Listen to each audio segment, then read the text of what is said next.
भारत में ऐतिहासिक इमारतों और रहस्यमयी स्थलों की कोई कमी नहीं है। अगर हम भारत के इतिहास में झांककर देखते हैं तो कई महत्वपूर्ण किले और महल उभर कर सामने आते हैं। उनमें से ही एक है बिहार के रोहतास में स्थित शेरगढ़ का किला। हेलो एंड नमस्कार दोस्तों, एक बार फिर से आपका स्वागत है मिस्ट्री ऑफ टुडे चैनल पर। आज के इस वीडियो में हम बिहार के शेरगढ़ किले के बारे में बात करने वाले हैं, तो आप इस वीडियो को अंत तक जरूर देखिएगा।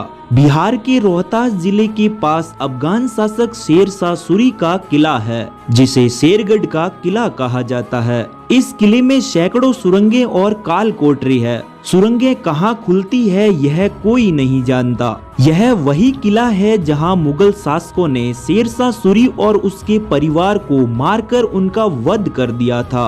बिहार के सासाराम में कैमूर की पहाड़ियों पर मौजूद इस किले को इस तरह से बनाया गया है कि इसे कोई बाहर से नहीं देख सकता है। यह चारों ओर से ऊंची दीवारों से घिरा हुआ है। यह किला मानसून के समय चारों ओर से गिरी पहाड़ियों और नदियों के कारण बहुत ही आकर्षक रूप में दिखाई देता है। इसका नजारा बहुत ही अद्भुत है। इस किले के एक तरफ दुर्गावती नदी है तो दूसरी तरफ से जंगलों से घिरा हुआ है। यह किला सुरंगों का जाल है। इस किले के अंदर जाने के लिए एक सुरंग से होकर भी गुजरना पड़ता है। अगर सुरंगों को बंद कर दिया जाए तो यह किला दिखाई भी नहीं देता है। यह किला एक तरफ से पूरा का पूरा जमीन के अंदर ही बना हुआ है। सारे महल, राजपाट, कमरे, काल कोठरियां सब कुछ जमीन के अंदर अंडरग्राउंड में बना हुआ है। यहाँ के काल कोठरी इतने बड़े हैं कि इनमें 10,000 तक सैनिक भी आ सकते हैं। शेर शाह ने अपने दुश्मनों से बचने और सुरक्षित रहने के लिए ही ऐसा किला बनवाया था। शेर शाह यहाँ अपने परिवार और सैनिकों के साथ रहते थे।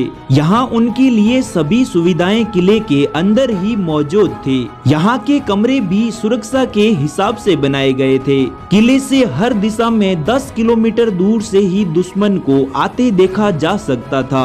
यहाँ मौजूद बेसमेंट में कई दिनों तक खाना पानी रखने के लिए भी सुविधाएं उपलब्ध थी। 400 साल पहले बना यह किला रहस्यमयी है। इसमें बनी सुरंगों को मुसीबत के समय किले के बाहर जाने के लिए बनाया गया था। वहीं दुश्मनों को सजा देने के लिए यहाँ की काल कोठरी बनाई गई थी। इसमें बनी हजारों सुरंगें किसी दूसरे किले की तरह नहीं है और इन्हीं सुरंगों की वजह से शेर शाह को यह किला बेहद ही पसंद आया था। इन सुरंगों का रहस्य केवल शेर शाह और उनके कुछ भरोसेमंद सैनिक को ही पता था। इन्हीं सुरंगों में से एक सुरंग रोहतास किले की ओर जाती है। इसके सैनिक बिना शत्रुओं को दिखाई दे दूर दूर तक पहाड़ों में चले जाते थे। बाकी सुरंगों के बारे में आज तक किसी को पता नहीं चला कि वे कहां खुलती है। इस किले में जाने से डरने की सबसे बड़ी वजह इसमें हुई हजारों हत्याएं है। कहा जाता है कि जब मुगलों को इस किले के बारे में पता चला तो उन्होंने इस पर आक्रमण कर दिया। मुगलों के शासक हुमायूं ने शेर शाह के पूरे परिवार को किले के नीचे बहने वाली दुर्गावती नदी में बेरहमी से फेंक दिया था। इसके साथ ही किले के अंदर सुरंगों के अंदर फंसाकर हजारों सैनिकों की हत्या कर दी गई। सैनिकों को सुरंगों का रहस्य पता नहीं था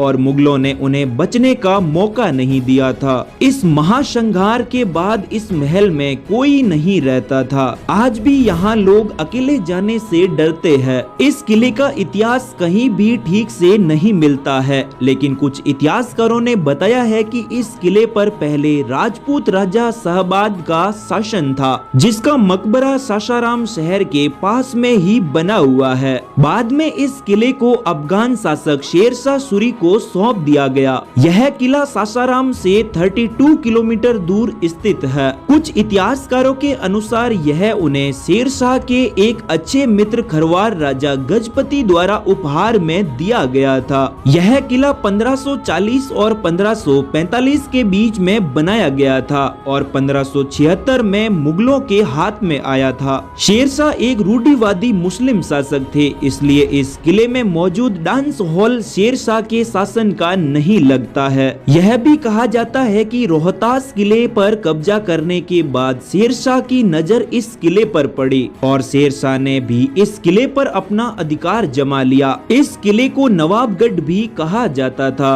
कहा जाता है कि शेरशाह के पास कई टकसालें थी जिनमें वह सोने चांदी के सिक्के बनवाए करते थे। उनमें से एक शेरगढ़ के किले में भी स्थित है। इस किले में कहीं न कहीं छिपा है शेरशाह का खजाना, जो आज तक कभी किसी को नहीं मिला। इस किले में जाने की डर से आज तक कोई भी इस किले में खजाने को खोजने की कोशिश भी नहीं की। वह खजाना आज भी यहीं दफन है और मुगल आक्रमणकारियों को भी नहीं मिला था। तो दर्शकों, अब हमें इजाजत दीजिए आज की वीडियो में बस इतना ही। मिलते हैं अगले ही किसी शानदार टॉपिक के साथ। ऐसे ही इंटरेस्टिंग वीडियोज पाने के लिए इस चैनल को सब्सक्राइब अवश्य ही करिएगा। आज का वीडियो अंत तक देखने के लिए धन्यवाद दोस्तों।